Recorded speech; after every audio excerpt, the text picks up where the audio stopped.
Good evening, Mayor Kendrick, members of the City Council. My name is David McElwain. I live at 2525 D Street, right down the street. Been a happy resident here for 25 years now. And I am here to share with you and with my neighbors and fellow citizens my strong support for Measure LV, which will finally address the ongoing fiscal crisis and the growing fiscal crisis faced by this city in order to run its badly needed public services of all sorts, not only police and fire, public safety, parks and recreation, city planning, public works, and all the other vital resources that we need to have a high quality of life here in the city of Laverne. And we have enjoyed that high quality of life because we have an excellent city services. And as they say, there's no free lunch. Things have got to be paid for. And I've seen so many posts on Nextdoor where people talk about they, and by they mean you, taking money from taxpayers in order to fund this measure. And I keep on responding to them that they is us. Back in 1776, we addressed the issue of taxation without representation. We tax ourselves voluntarily, we vote in elections, and then we vote for leaders who can wisely and hopefully proficiently and efficiently allocate those resources. And I have trust in our leadership. I have trust in our professional city staff. And I hope that members of the community join me in getting out in March and voting in favor, yes, on Measure LV. Thank you.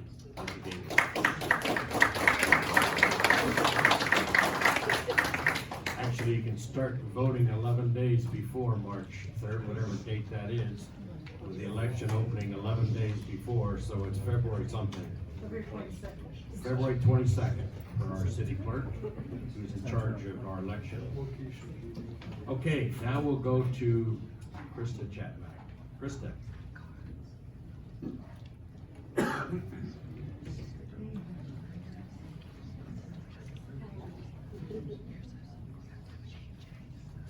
Good evening, City Council members and Mayor. My name is Krista Schaffmack, and I'm a long-time Laverne resident. I know that if we don't secure additional revenue, the City of Laverne may be forced to reduce essential city services. Securing the 0.75% sales tax is a positive way for our city to keep our current level of service and allow visitors and patrons to contribute to this beautiful, special, and unique city that I love so much. Thank you. Thank you, Krista. Thank you for waiting to deliver that.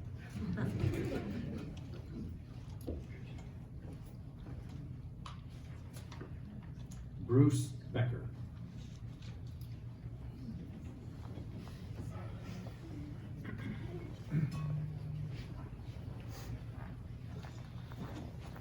I couldn't agree with those two people less.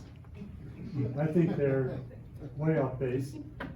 I wasn't planning on speaking tonight, but when I find out that you're gonna close a fire station for 6 weeks, 11 weeks before the election, that kind of screams of dirty politics to me.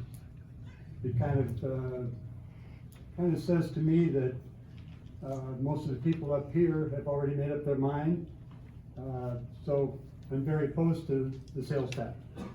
In a minute, I'm going to give you 3 reasons that you probably haven't heard of why I'm opposed.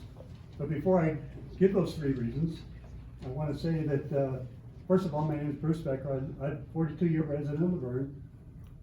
I'm late because I was coaching a basketball game. I'm a volunteer basketball coach for Benita High School. I have been for 18 years. Thank you.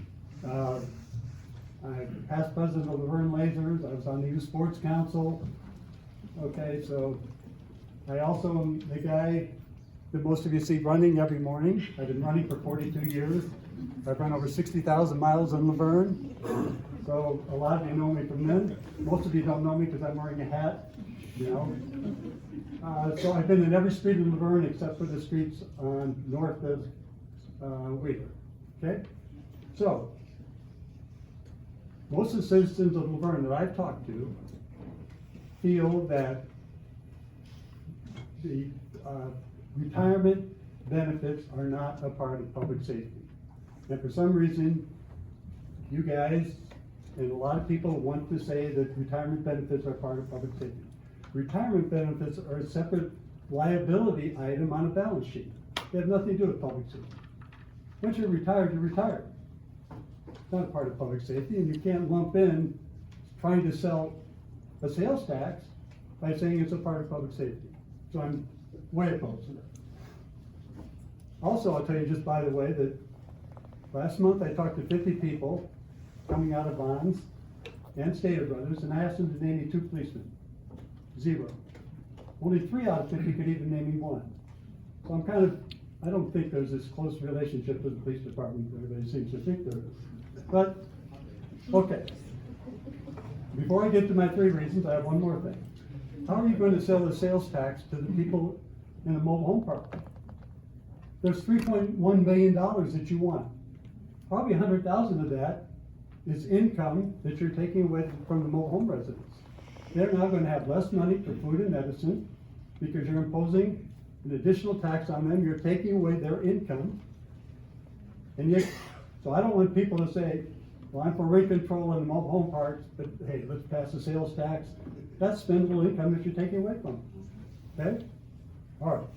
So now the 3 reasons. I'm going to guarantee you that you haven't heard of these before, okay? Number 1. I'm going to call this one asleep at the wheel. Economists, I was an econ major, actuaries, city planners, have known for 30 or 40 years that you have to have a sustainable retirement program. I knew 30 years ago that a sustainable retirement program was something like the rule of 95, 60. When your years of service and your age add up to 95, you should retire at 60% of your salary. When you retire, you should have paid off your mortgage, your kids are gone, you're not paying tuition, you don't need all that income, okay? That is a sustainable retirement program. Now that was 30 years ago. Now the rule of thumb would probably be 101.55 because people live longer. You can't have people on retirement longer than they work. I mean, it doesn't work that way. It's not sustainable. And that's where most of the sales tax is going to go. You may not say that, but that's what it's going to be. Okay.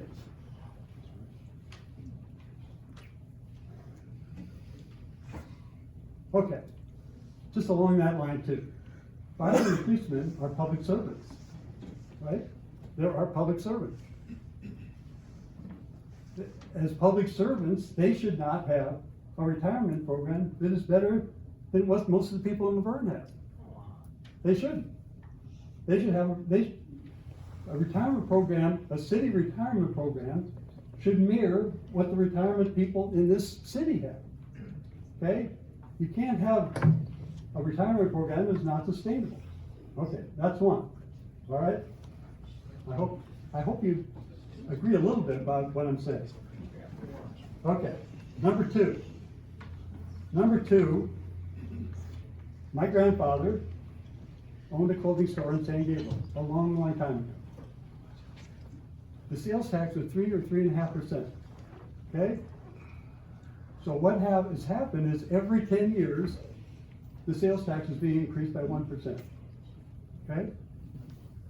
So what we're going to have now, when in 40 years, when Don Kendrick III is the mayor of Laverne, he's going to be saying, we need a 15% sales tax. And I don't have a son. Okay, well, okay. So now okay. But you have to, if you extrapolate it, it's going to be a 15% sales tax in 15 years that you guys are going to be up here trying to push on the citizens of Laverne. Okay? It's not sustainable. Again, you can't just keep doing that. Okay. Okay, this is the most important. And this one, I hope most of you understand. One of my heroes is Milton Friedman, Nobel Prize winning economist from the University of Chicago and Stanford Institute. A brilliant guy. Okay? What he says is that whenever you raise the price of, let's say, a car, 6 or 7%, you have to convince the consumers that there's value in doing that. It's the same with the sales tax. If you're gonna raise the sales tax 6 or 7%, you have to convince these people that there's value in that sales tax. I offer you that there's little to no value. If you're giving that to bolster retirement benefits, unless the people that have retired are living in Laverne and spending all that money in Laverne, there's no value. Okay? But if you were to take this $3.1 million and you were to do a capital improvement, then I would say there's value. Because you're helping the economy, you're hiring people, but what you're doing now with this sales tax is of no value. Okay? All right, so those are my 3 reasons. If you even think that I'm a little bit right, then I think you ought to vote against it. Okay, so now I'm gonna get a little bit personal. That's okay. I have to hold, you've been a council member for, I think, 14 years, mayor for 8. Mr. Russi and his predecessor, Mr. Linnelli, you're the captains of this ship. I kind of hold you two responsible for letting this situation occur. I mean, I have to hold somebody accountable. You're the guy steering the ship. How do you let this happen year after year after year without some kind of reform that makes sense?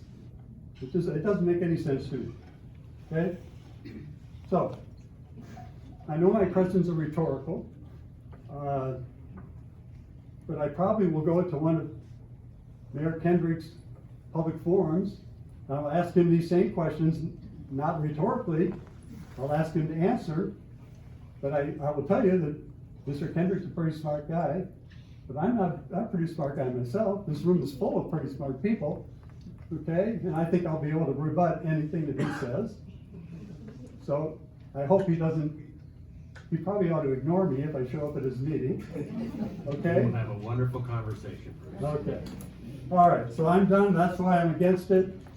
I don't think you'd heard those 3 reasons before. I could probably tell you a whole bunch of more reasons too, but, okay. Good night. Bruce, not sure what measure LV is gonna be. Please keep coaching kids. Okay. Thank you very much. Keep running. John Wilson.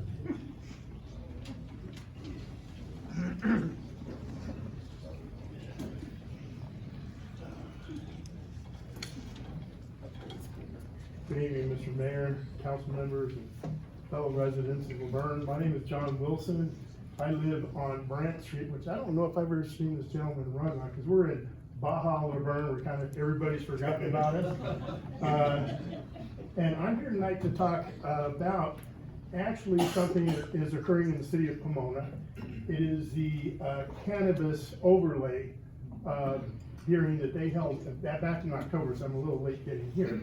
I received a letter from the city saying that they were gonna go ahead and have this, I guess, new law. They're gonna issue 8 licenses, some of them being for actual manufacturing of marijuana, I'll call it marijuana products, and that my home was in about 400 feet of a possible place, because I live, if you don't know where Brant is, I live right on Fulton, right across the Pomona, in a whole big industrial complex.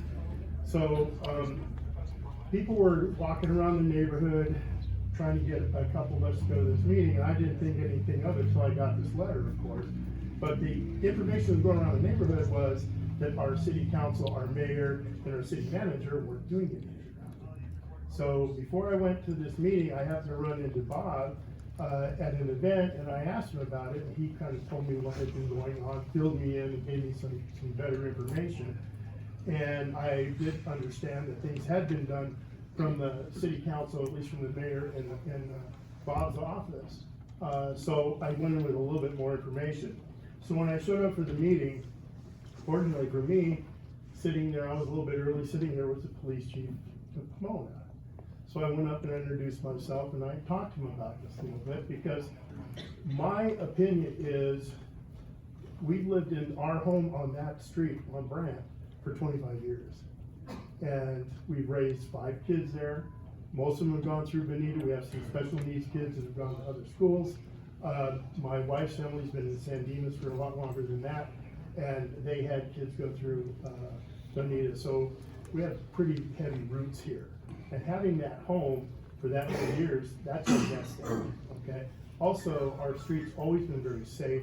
We've never really had any issues with that.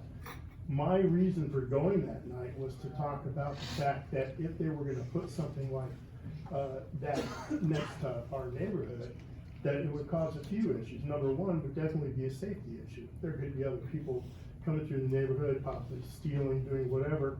And the other thing, the secondary part, because safety is the first thing, but the secondary part was property values.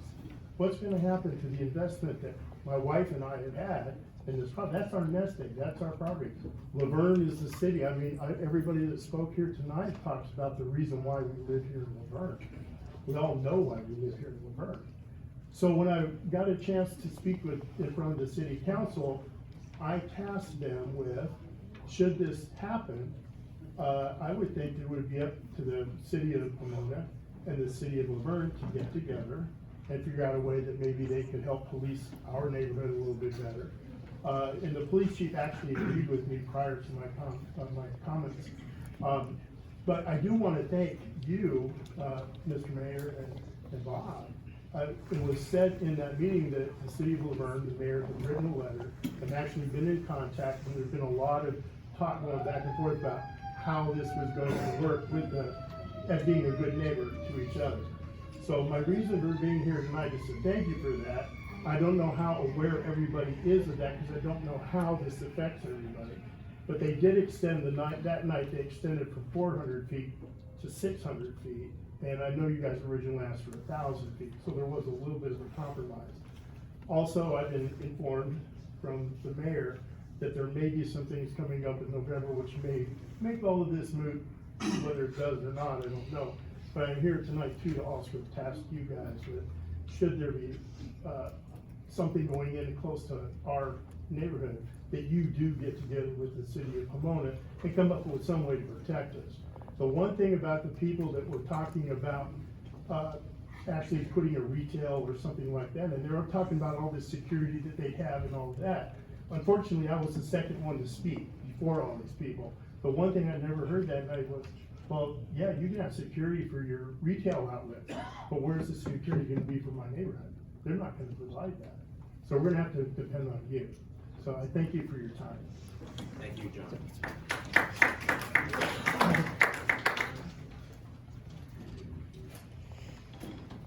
Tom Darby.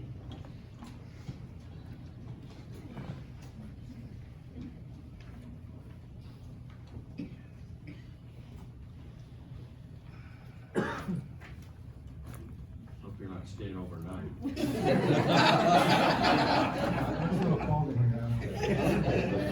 Mr. Mayor and City Council members, I'm Tom Darby and I live at 4130 Bradford Street. I've recently learned that my neighbor Doug Kirk, or Kirch Greber, has expressed a grievance to the city concerning his belief that I'm responsible for the death of his dog. I feel that I'm forced to respond to this claim and make it part of the public record as actions against me, my family, and my household. Our shared wall was down for repair in July of 2014. There was a brief, minor incident between his dog and one of my dogs. After the incident, his dog looked fine, but to make sure, I offered to take his dog to the vet and pay for the visit. Both he and Lisa, his girlfriend and owner of the household, said that the dog was okay, declined my offer, and said it was no big deal.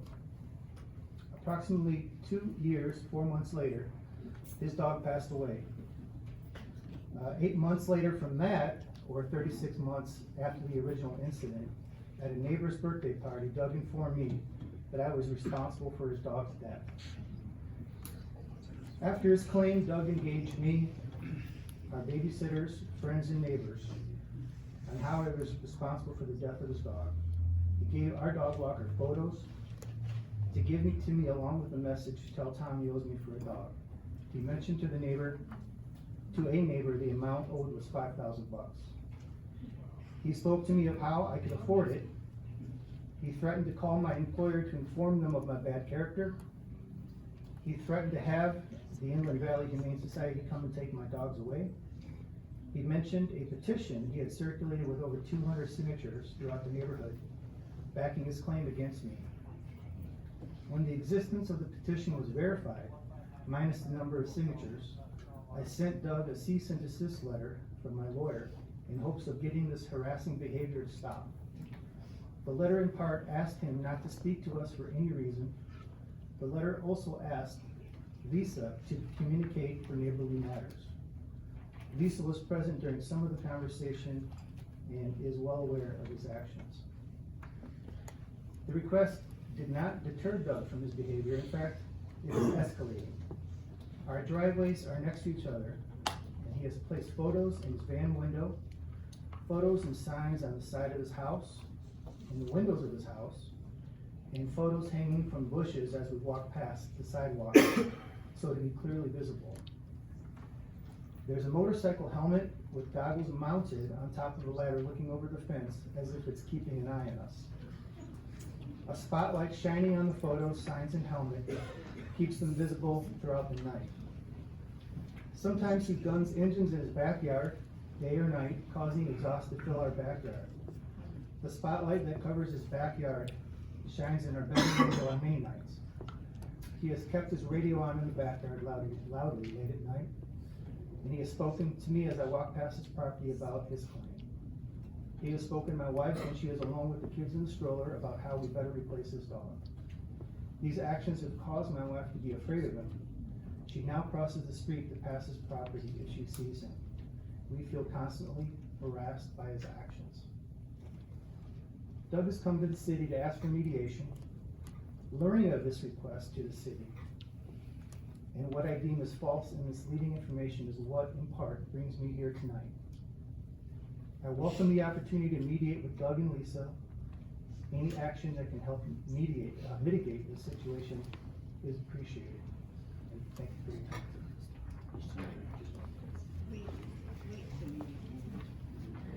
Oh, one second. I just wanted to say, there seems to be something that can be done. I've already had a brief conversation with Tom, as well as attempting to put something together with his neighbor. Okay, great, okay, good. Thank you, Tom. Thank you. Very much.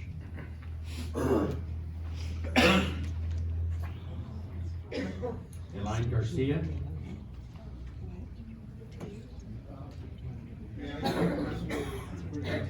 I'm sorry? There's a few of us together about the same issue. You wanna come up and talk? Yes, I will, if she can follow. Is, It's about the same issue. okay, now, what's your name? Is Tom Concunis?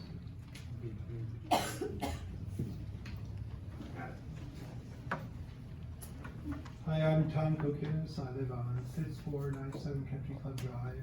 I've lived there for 40 years. I'm the original owner of the home. I come before the council and mayor to ask for help concerning the code enforcement violation at my home.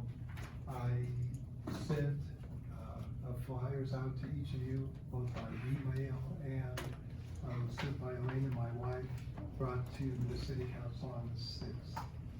Did any of you guys receive the packets? Would you tell us what it's about, please? It's concerning my air conditioner. Issue with my neighbor.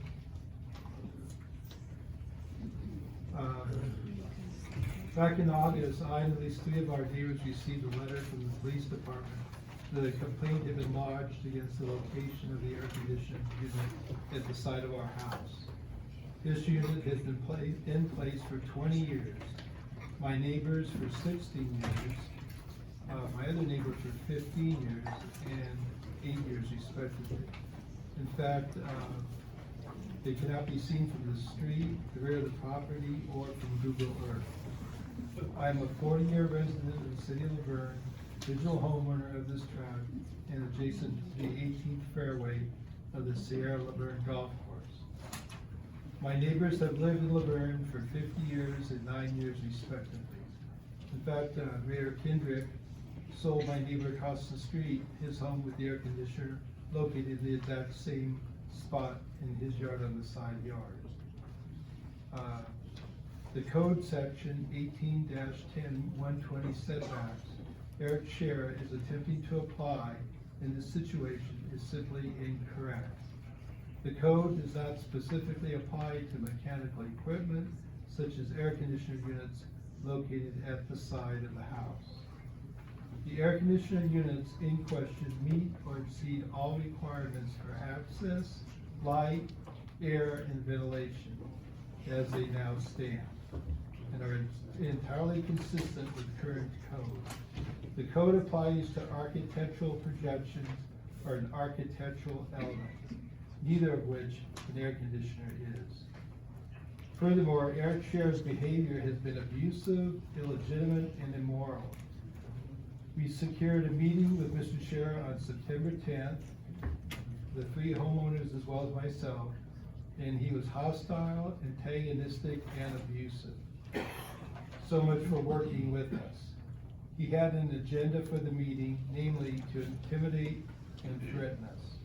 Indeed, when the code deficiencies were pointed out by my neighbors, Aline Garcia and Charles Mercier, who are also city planners with a combined 52 years of experience between them, he became visibly agitated, threatened to fine us all on a daily basis of $200, and abruptly left the room.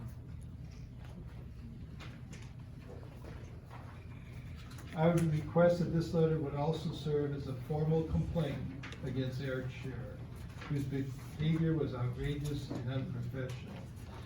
Mr. Scherer has a professional as well as a moral duty to outline any administrative remedies as per the zoning code.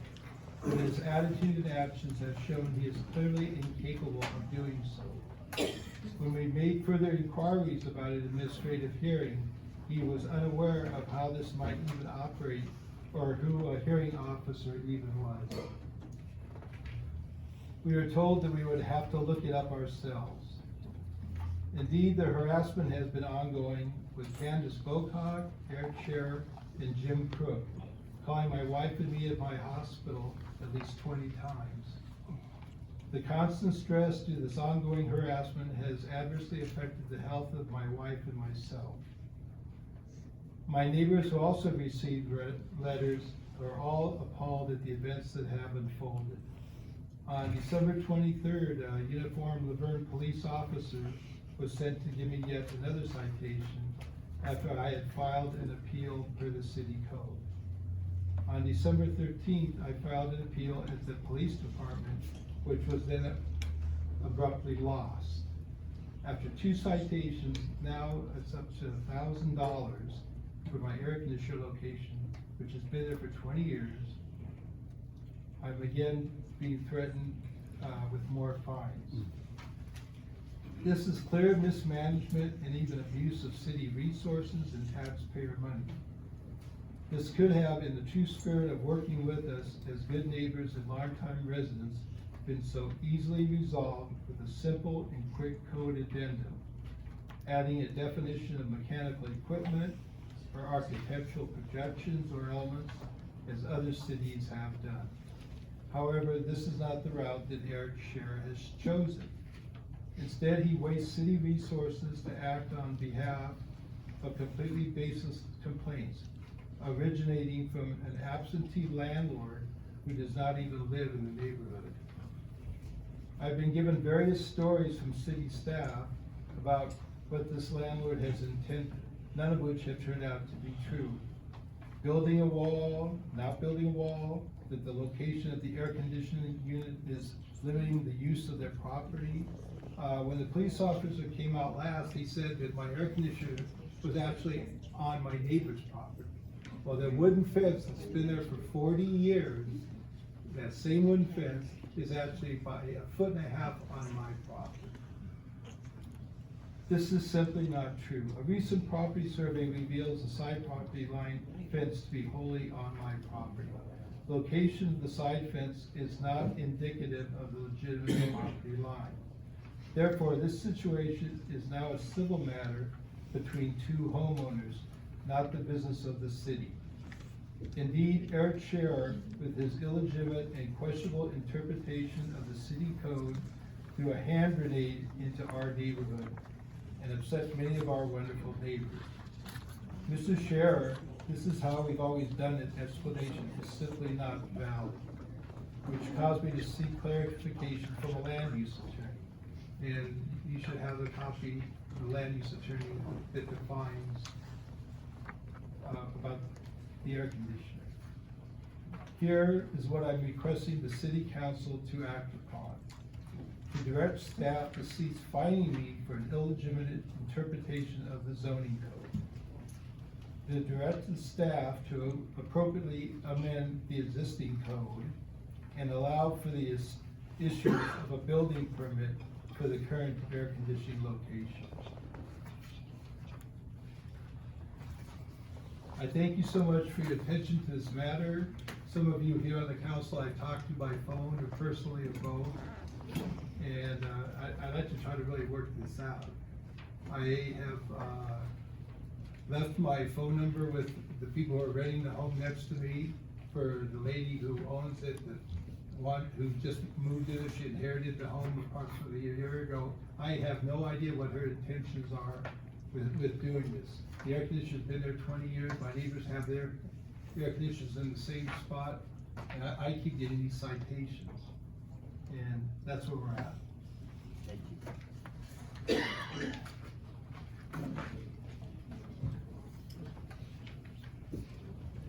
We have several other on the subject. Elaine? Almost. Pardon? My name is Eileen Garcia. Ellie. Eileen. Combination of Ella and Lorraine. Nice, good. I've lived in Laverne. I live on Country Club. The house is down. I'm one of the targeted homeowners, along with Dr. Lee and Dr. Tom, of course, and Linda Voorhees, who's not here. First of all, I'd like to ask what happened to the compilation packet that we delivered on January 7th. We delivered it to the administration desk and asked that they were to be delivered to each council member's mailbox. They were not. I understand now that Deborah gave them to the city manager. They were not addressed to the city manager, they were addressed to you, which is why Mrs. Kokinas has handed you basically what the packets held. So I have a question about what happened to those. Where did they go? I'm waiting for the mayor. Go ahead. As was communicated to the council, that packet was passed on to Candace to provide some staff input on the information. It was communicated to the council that it was received, but there needed to be some context put to several of the things that were asked for. That information has been passed on to council as well as the letter. I can't believe that you would be okay with somebody intercepting communications that were meant specifically for you and not addressed to anyone else. Is there anything else? Really? Yeah. Well, you know, Okay, I've lived in Laverne for okay. 50 years. My dad was on the planning commission, Bob Garcia. Sure you know him. We are not here to argue, we're not here to be told exactly what we're supposed to do. Eric is not an oracle. Again, my husband and I have over 50 years of city planning experience. I worked for 5 different cities. My husband works for the city of Ontario currently. The issue at hand is a piece of mechanical equipment in each of our yards. They're not considered architectural projections or elements. A definition of an architectural projection, according to the City of Ontario, is a building feature that is mounted on or extends from the surface of the building wall or facade, typically above ground level. Examples of architectural projections include balconies, bay windows, lighting fixtures, marquees, canopies, and other similar projections of a building. This is not what Laverne Code says. And by the way, in telling you how long I've lived here, you know, my brother lives 4 blocks from me. He's a retired police chief from Azusa, another Bob Garcia. My mother, Mrs. O'Reilly, is here. I'm related to about 25 different people in this city.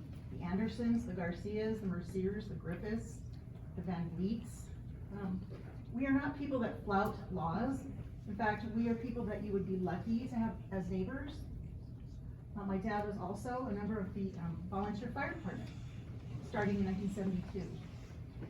So again, we have a deep attachment to this city, and we don't take kindly to being treated so rudely by city staff. Eric, when we secured that meeting, he was palpably hostile to us. Then he had a hissy fit and flounced from the room. That is what we had to deal with. And currently, he is fining Dr. Tom $1,000 and sending a uniformed officer up to issue a citation. Who does that? What a waste of resources for your city. It's just, I've never encountered such a thing. I've never seen such rudeness. And if anyone who'd worked for me had acted in such a way, they wouldn't be working for me anymore.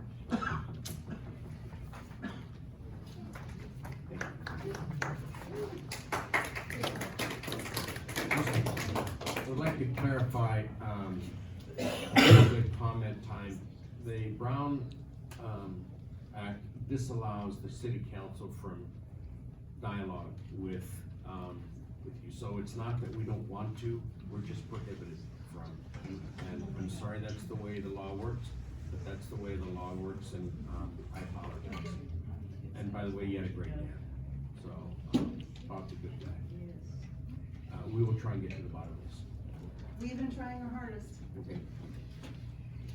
If I may, just for the sake of benefit of those, the information that was, the council has the rest of the information. I would ask you to go back and review it. This has not been a process that has not been communicated all the way through my office, and I have been a part of in an attempt to gain compliance. So I'm not going to sit here and suggest that Eric Shearer is the one that has been handling all the way through. It has also been me who has attempted with multiple conversations with Mr. Coquinas to no avail. So we will attempt to continue to gain compliance, but we are unfortunately in the admin side process at this point after multiple attempts.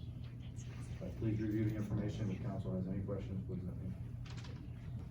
Excuse me. Thank you. Excuse me. Yeah, he's one of our neighbors. Yeah. Hard to pronounce my name. What's your name? Haitini. No. You know this one? I got it. Yeah. Okay.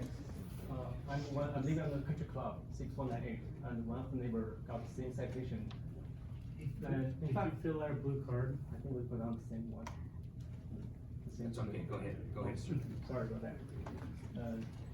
In fact, in very short term time, depends on how you count the street house, 20 to 30% of the same resident of the same street get the same citations. It surprised me.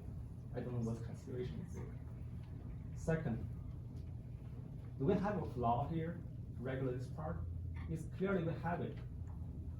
We have this section for the setback law, city municipal code. It's totally not like less than 90 words. I think, if I understand correctly, that ordinance is established in 1997. We use a special word here, architectural projection or architectural element here, to regulate the city. I hope the city and staff follow the law, not above, not below, just follow the law. And we use this word in 1997, there must be some reason. I didn't live in the city at that time. No senior people may know the reason we did that. And we didn't use the word permanent projection there. And we have this situation here, and I didn't request anything. I just need the city staff follow the law. If the law is not clearly, let's make it clear. Definition. I think we talked about this word many times tonight for different considerations. If this architecture element or architecture projection is not clear, please make it clear for us. Thanks. Thank you. Denise? Hi, Denise Buchanan. This whole ordeal has been really horrific. We've lived in our house since 1979. We've never had any problems. We always had really nice neighbors. the house that's next to us now is rented. The person that owns the house obviously has something to do, or has friendship or something with somebody here. And I'll tell you why. There's no reason why I have had to give her my phone number several times. The people next door are related to her. Okay? It's been a clear harassment for you, Bob, to have Candace calling me constantly, to the point to where I had to tell her, quit calling me, you're harassing me. It's ugly. That shouldn't happen. And why? Do you know, Lisa, the owner of the house? Who's pushing your buttons to keep pushing this and pushing this and pushing this through? Why? Why is it when I brought these envelopes, the documentations, why is it that you ended up with them? I asked the lady right off. Would you address your comments to the city council, please? Well, because Thank you. he was the one that ended up with all of the documents. Why? And then Candace is going, picking through it. Those documents were not meant for you. They were not meant for Candace. They were meant for the mayor and all the council people. Why? And then nobody knew where they were. Also, an email was sent. That was disappeared. What happened to the envelopes? That's why I gave these out again. Where are the envelopes that were sent? You would know. You had them. They were given to you. Would you please just address the city council? Any questions Oh, that you have, we'll it's address. annoying because this is the way this thing has been going on the whole entire time. It's harassment. It is. There's no clarification in the code, and you guys won't come down and say, yeah, we gotta redo the code. It's wrong. What do you have to say? I'm addressing you and no one's saying anything. We can't, we're not allowed to. Why are you not allowed to? State law. This is not an agenda item. What do you mean it's not an agenda item? It's not an agenda item for the council to take action. You're speaking under public comment, you're free to speak, but the council cannot address you and cannot decide this matter tonight.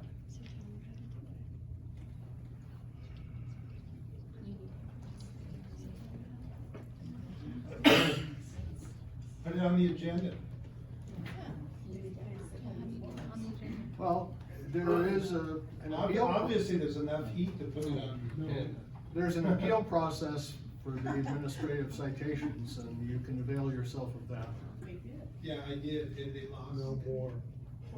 Everything's been lost. Emails, papers, it's kind of odd. Okay. Mess hall? Mess hall? Yes, sir, that's me. I know who it is, I just. Gotta somebody lighten up the room a little bit. How's everybody doing tonight?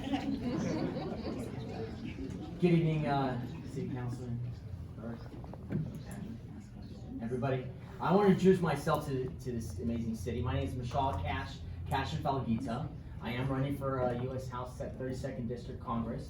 I would say I wanted you to match the face to the name, but my yard signs and banners have my shiny face all over it, so at least you can see a live body here.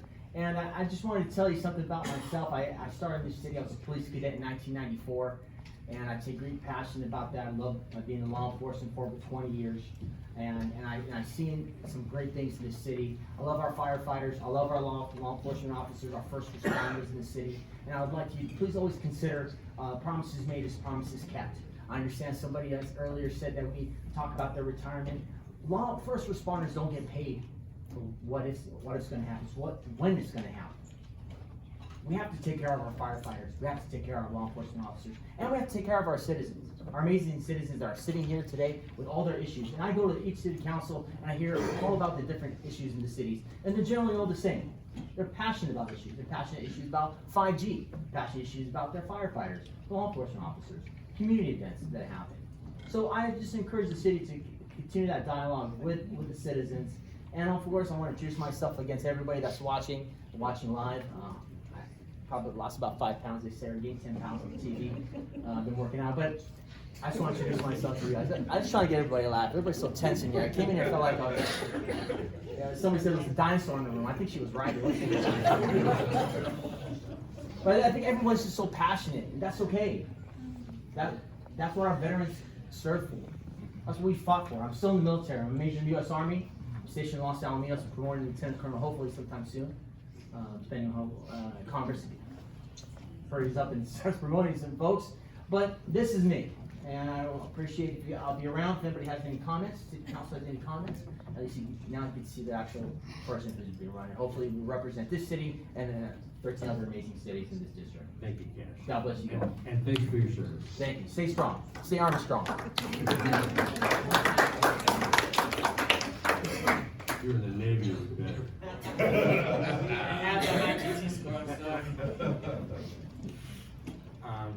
Is there anybody else that would like to address the council on any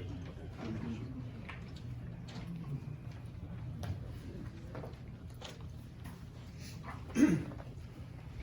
Oh, a card here shortly for you. My name's Danny Montoya. Good evening, Mayor and Council. In May of 2019, the city and the firefighters union settled a $5.5 million federal and state lawsuit pertaining to First Amendment violation and invasion of privacy. I wish I was here to advise you that those incidents are in the past. Sadly, I'm not. What we have in this city is a crisis of trust. The city has time and again violated the terms of the settlement agreement, from not purging files to insinuations and recommendations on promotions. They have also implemented their tactics of illegal orders again. After the lawsuit, I had an opportunity to sit down with Councilwoman Carter and though I believe this was a gesture of good faith on both sides, the joke was on me. At the conclusion of our meeting, Councilwoman Carter asked me, and I quote, "Can you and the association not get involved in the election? Because I am supporting Dawn and things will get ugly." I was complete. That is a lie. Oh. Remember the Brown Act. I was completely dumbfounded and asked her if she had read the lawsuit, to which she replied, "Some of it." I continue to advise that supporting a candidate is the only way we have a voice, and it is illegal for her to ask such a request. It didn't stop there. She continued to ask multiple firefighters and association members the same question on multiple occasions. But fast forward to the week of January 6th, 2020. Jim Murphy had a conversation with Fire Chief Leonard, and during that conversation threatened to quote-unquote take out Montoya, Bonanno, and Glaze. I am very aware of Mr. Murphy's affiliation with the ex-fire chief, Councilwoman Carter, and you, Mr. Mayor. Do you condone this threat, or do you publicly disavow it? Fast forward to January 13th, 2020. During a staff meeting, the interim fire chief issues an order from the city manager directing him and other department heads to advise all members that they are not to attend any political forums on duty. They are also restricted from parking on city property if their vehicles display any type of support for a political candidate. We had a discussion as to the legality of such a request, to which the fire chief replied, "That is what the city manager told us at the advice of the city attorney." This was an illegal order. All 3 battalion chiefs agreed, and I stated it was an order I would not follow. Our fire chief responded to the city manager with our concerns. Finally, you decided to change your stance and are allowing employees to attend forums. Well, why did it have to come to this? Did you not learn anything from the past 3 years? I'm here to tell you, this isn't the kingdom of Don Kendrick and Bob Rusty. You don't make the laws, you follow them. As if this isn't enough, the city had to brown out a fire station, and you blame everyone but yourselves. You post on social media, and I quote again, "We have to brown out Fire Station 3 due to a shortage of firemen to operate the station. We have 9 fire personnel out, 5 for injuries, 4 for sickness." Robin, that is completely false. We are short 5 positions right now because they are vacant. We lost 8 people, 8 great people, period. They have gone to other departments.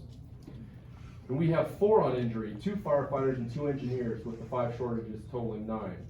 We are constantly hiring and recruiting members We are constantly hiring and our recruitment numbers are atrocious. Either you are blatantly lying to cover up your incompetence, or you didn't read what the fire chief put out.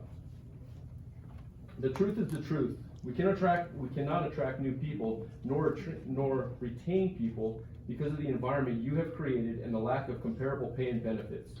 This not only creates a disgruntled workforce, it creates an unsafe work environment. Per NFPA 1710, we are supposed to have 15 firefighters on a structure fire. We are now down to 9, including the on-duty battalion chief. My question to you tonight is this: are you proud of what you are doing to the city? Under your watch, you have settled a $5.5 million lawsuit for First Amendment violations and retaliation toward firefighters for supporting a candidate. You have settled lawsuits by members of the police department, temporarily closed the fire station, decreased pay and benefits towards your firefighters, paid the ex-fire chief greater than $200,000 to go away, completely disregarded the opinions and beliefs of your constituents, and that isn't enough. You proposed a tax increase to 10.25%, insinuating that it will go to police and fire, but won't identify how much. Then to top it off, you extend the contract of the city manager, who is directly to blame for a majority of these issues. You are the epitome of standard politicians. You cover for one another, bury your head in the sand, and when things don't add up, you put a tax on the people. And you wonder why the employees and citizens are irate. You should be ashamed of yourselves.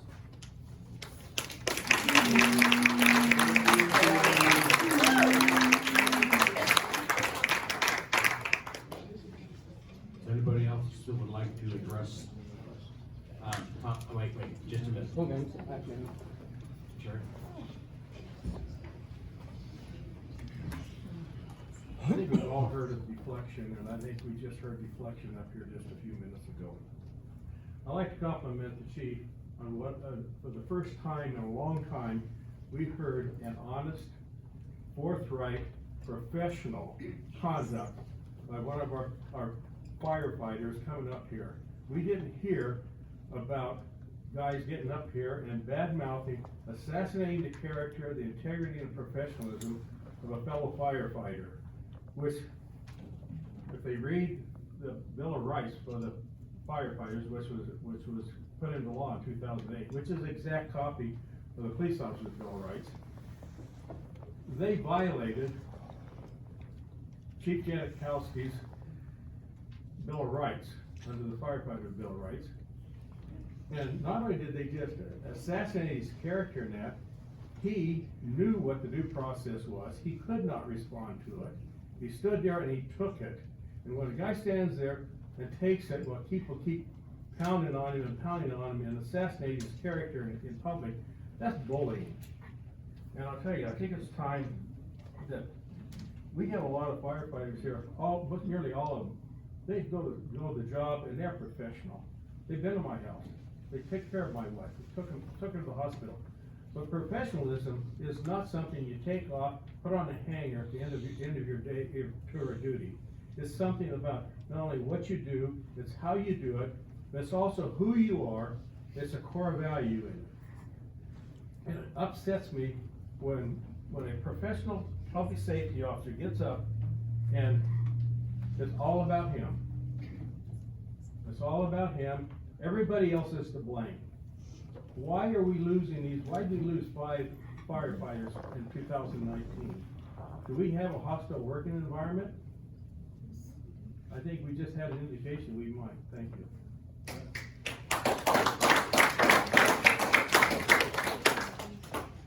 Anybody else would like to? I want to talk about the Cleveland Fire Department also. About 2 months ago, I had a problem with my heart and decided not to do what I was supposed to do. They come out to the house, took care of me, 4-minute response time, got me over to the hospital. I'm here now with a pacemaker. Those guys are great. They know what they're doing. Good job.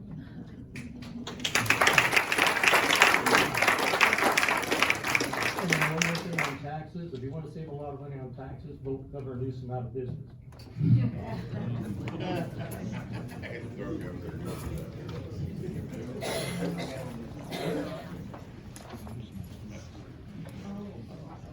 Mr. Mayor, council, city staff. I don't know where Bruce went, but if any of you guys ever see him at Staters, let him know my name's Mark. So, for those of you who don't know me, my name's Mark Gutierrez, and I am speaking as both a lifelong resident of Laverne, and also as the president of the Laverne Police Officers Association. I am here to ask for your support of Measure LV. Our association and a dedicated group of community volunteers are working effortlessly to inform our community how critical this tax is to our community safety and quality of life. I, like about a quarter of our patrol officers, grew up here in Laverne. I am a dedicated public servant who is proud to be able to give back and protect the city that raised me.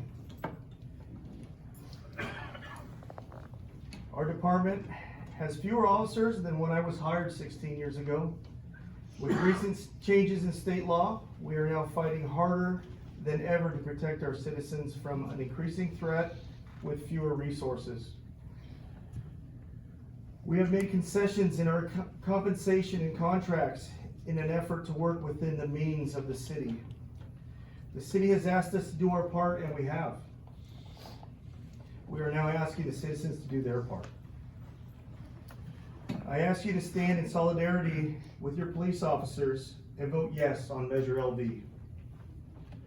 Over the next few weeks, our association and other citizens will be walking door to door, asking for your support.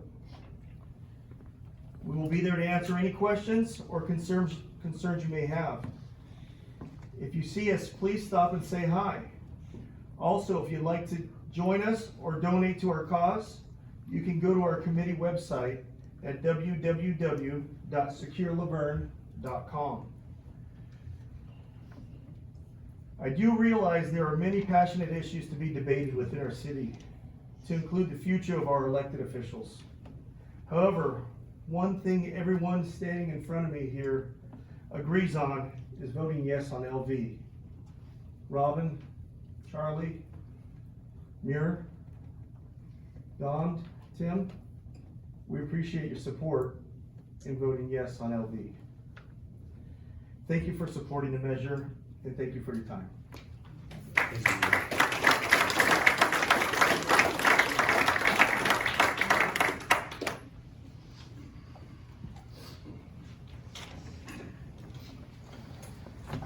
A lot of passion in the room tonight. My name is Jeff Peterson. I'm a 58-year resident, 30-year employee of the fire department. I'm here mainly to discuss the brownout, the close of Station 3. I built a home back in 1991-92, and I paid $6,000 along with all my other permits to go to a fire facility fee to build a fire station. Been involved in this for a long time. I had various talks with the previous city manager regarding it. You call it whatever you want. You call it a brownout, call it a closeout. The bottom line is there are not firefighters there. There are no medics there.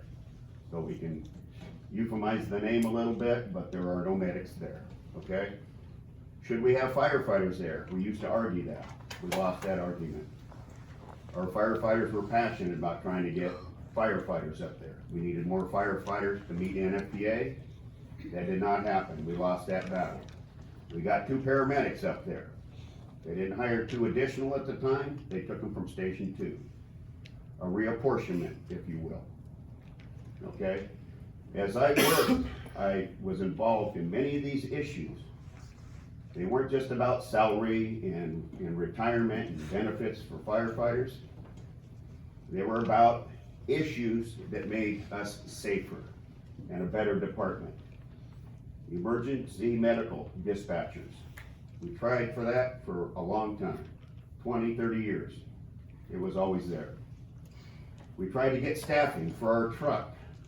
Back in 1991, we developed a Mello-Roos with San Paulo development and coal development. Collected millions of dollars in that fee. And I'm not sure if current city manager's aware of that, but we collected a lot of money. Got a nice ladder truck, but we didn't get any bodies for it. Our ladder truck in town, ladies and gentlemen, is not staffed. It is not staffed. It has not ever been staffed. Nobody has a ladder truck that sits. Now, the only time it gets staffed is when we put bodies on it. If they're in quarters, they jump over to the truck. I think that's what they're doing still. But make no mistake, it has never been staffed. We have 2 fire engines that are staffed. You have to have a truck on structure fires. There are duties they can do that engine companies cannot do, and you need those people there. So I sit here and listen to Station 3 being shut down. I have many discussions with the past chief, the past city manager, and I also personally paid in, as I mentioned. But there were millions of dollars collected up there. And it seems like we're just kind of writing this thing off. Everybody's coming out with political answers saying, well, it's just a brownout, it's only for 6 weeks. When is this stuff gonna stop? You talk about the frustration with these firefighters. This is what it's about. It's about legitimacy. It's not about salary. It's not about overtime. It's about legitimacy. That's all I ever wanted here. It's just so doggone frustrating to see people get up and miss the mark with this thing. This kind of stuff has been going on for a long time. It didn't just start with Mr. Hepburn. It's been going on for a long time. And it's time every one of you folks sitting up here gets a hold of this and fixes it, quick. It's unacceptable. Thank you.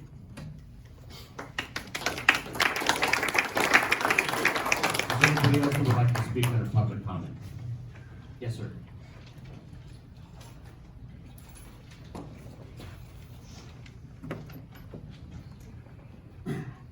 Good evening, my name is Jeremy Conrad at 2417 Bonita. Jeremy, if you just tilt that and just pull it back a little bit, it might work. There you go. You want to dip your shoulder. Do I look like hunchback still? All right, I'm loud, it'll work. Good evening, everybody, council, mayor, city staff, and most of all, my concerned citizens that are here behind me today. My comments are to focus on the upcoming Measure LV. And unlike most things in politics today, this is a bipartisan issue. Here in Laverne, that translates to both Tim and Don are in favor of it.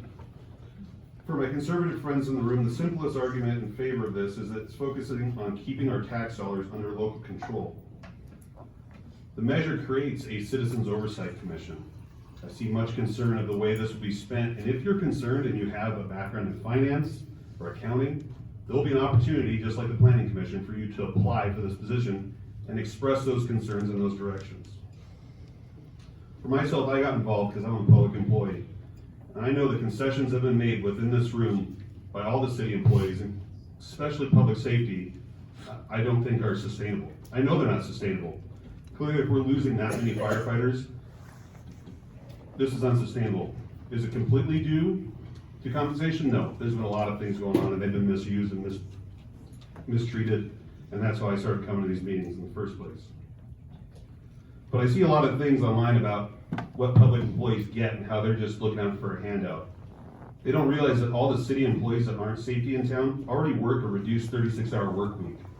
The city tries to pay a median hourly wage. That puts them about 9 or 10% below the market average of all of our competitors around us. All new hire employees already contribute 12% of their own money towards this retirement that are in alignment with PEPRA, which all cities that are using PERS are with. Our city is not out of line, not lower, not higher. They're with all of our competitors that use PERS. This can't compete with LA County, Orange County Fire, LAFD, the sheriffs, because they use different calculations. The city salaries were frozen from 2017 up until this month. We're a couple years behind for our police department and a lot of our other city employees. Fire department has weathered big reductions in compensation. And the city of police, as it was addressed, now has 10 fewer people than they did over 10 years ago to address ever-rising crime and criminals being released from jail earlier than ever. Now, we may not all agree how things should be spent, but my reason for being here is I believe we can't begin to fix the problems. Whoever you're going to vote for in this room or whoever's not in this room, you have to give them the tools to succeed.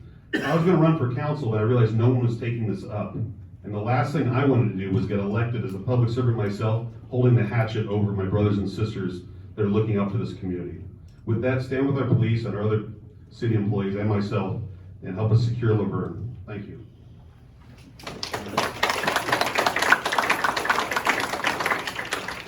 Anybody else like to address the council? Okay. Mr. Mayor, before you go on, we're just going back to the country club issue that I think need to be commented on because there was some disparaging comments. We did not go looking for this issue with staff. It was brought to us by a resident that nobody knew, nobody knows. It's affecting their ability to enjoy their property. Our city attorney, not Mr. Kraft, but his associate has looked at it, and we are following the code that has been put together by council previously, and all we're trying to do is be in compliance. So it is not something that staff is trying to harass about or do anything in that regard, and I feel it necessary to defend them, and they're just trying to uphold the codes that exist.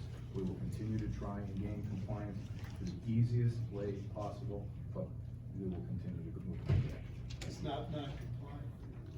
It's compliant, period. Keep Okay, fighting. let's move to, item 10, under, council comments and conferences. Jim, why don't you start?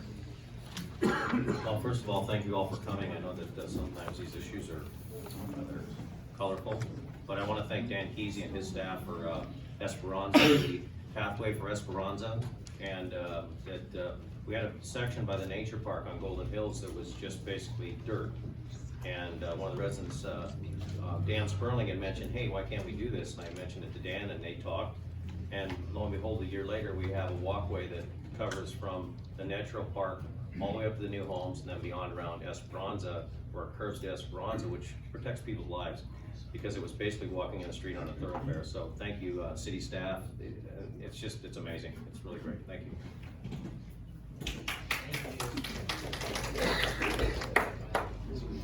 And it's safer. So this is cold and flu season. And last week I spent a week in bed with the flu. Fortunately, I'm over the flu. It only lasted 5 days for me since I had a flu shot. So I'm here to tell you, it's not too late. Go get your flu shot.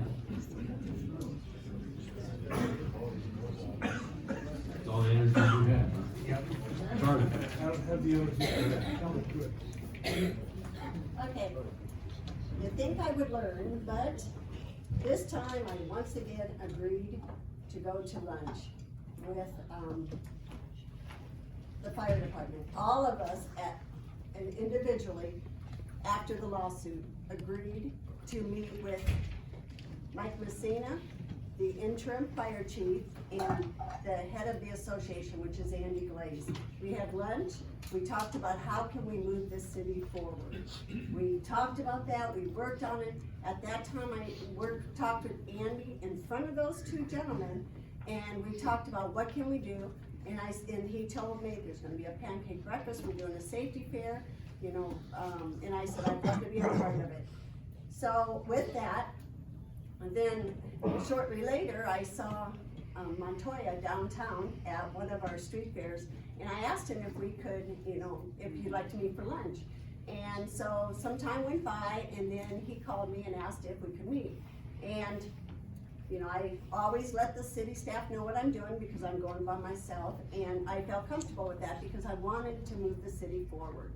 It was an effort. I just thought, we've got to do something.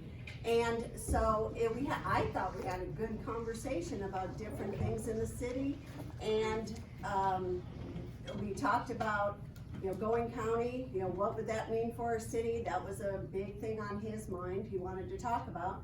And so I listened. I thought the conversation went good. We had an hour lunch. Then at the end, he said, do I have anything to ask? And I said, yes. I would like to ask that the fire department stays out of the city election. That's all I said.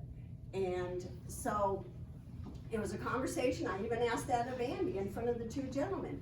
It was that basic. And to be blown up like this, it just is not how we're gonna move this city forward. Let's put this behind us. Let's move this city forward and work together. We're not going county right now. Let's work on this city.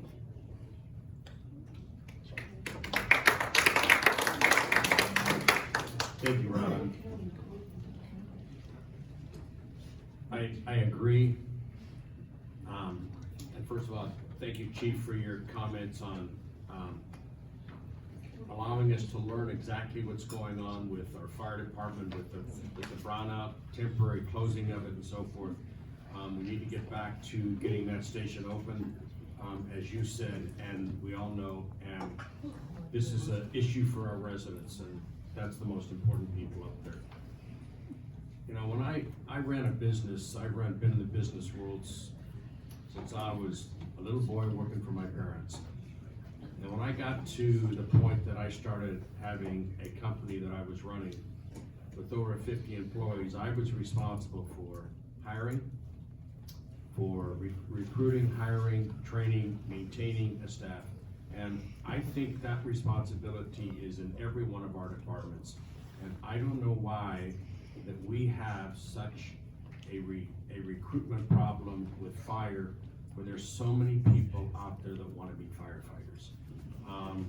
And I just would love to see everybody coming together to create the atmosphere that Laverne has enjoyed for over 100 years and will enjoy for the next 100 years if every one of us cares enough to make that happen.